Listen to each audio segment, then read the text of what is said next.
بسم اللہ الرحمن الرحیم۔ السلام علیکم ورحمۃ اللہ وبرکاتہ۔ کچھ دن پہلے ٹی وی پر چائے کا اشتہار دیکھنے کا اتفاق ہوا۔ صرف چائے، صرف اشتہار میں پوشیدہ انتہائی گہرے مطلب پر غور کریں۔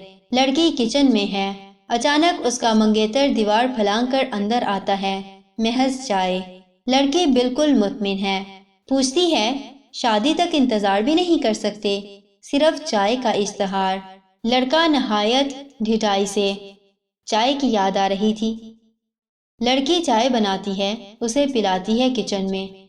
اب لڑکا واپس چپکے سے ان کے گھر سے نکلنے لگتا ہے کہ سامنے لڑکی کے والدین کو پاتا ہے۔ نہ والدین حیران، نہ لڑکا لڑکی پریشان۔ والدہ مسکراتے ہوئے، دیکھا میری بیٹی کا کمال؟ والدے غیرت مند، نہیں یہ سب چائے کا کمال۔ یاد رہے کہ یہ ہماری تہذیب، دین اور اقدار کی دھجیاں صرف ایک چائے کے اشتہار میں اڑائی گئیں۔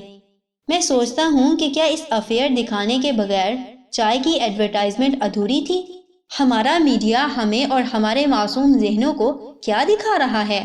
اب تو یہ سب عام ہو گیا ہے۔ کیا ہوا؟ اشتہار ہی تو ہے۔ اور آج ہمیں سمجھ نہیں آتی کہ ہمارے بچے کیوں محفوظ نہیں، کیوں جنسی تشدد اور جنسی وارداتیں بڑھ گئی ہیں۔ ہم سوچتے رہتے ہیں کہ اخلاقی اقدار کدھر گئیں۔ ڈرامے تو چھوڑیں، چائے، سوڈا، سرف، شیمپو، صابن، موبائل، بلیڈ، ملک پیک، ہر چیز میں لڑکی کا جسم دکھانا، ناچنا گانا، ہمارے کامل مکمل دین کی دھجیاں اڑانا بہت عام سی بات ہے۔ ہم کس طرف جا رہے ہیں؟ ہے کوئی ان کو لگام ڈالنے والا؟ افسوس در افسوس، کہاں سوئے ہیں ہم لوگ؟ کب جاگیں گے؟ ہماری نسلیں تباہ ہو رہی ہیں۔ ذرا نہیں پورا سوچئے گا۔ اللہ تعالی ہم سب کو سمجھ اور ہدایت دے، آمین ثم آمین۔ جزاکم اللہ خیر و احسن الجزا فی الدنیا والآخرہ۔ السلام علیکم ورحمۃ اللہ وبرکاتہ۔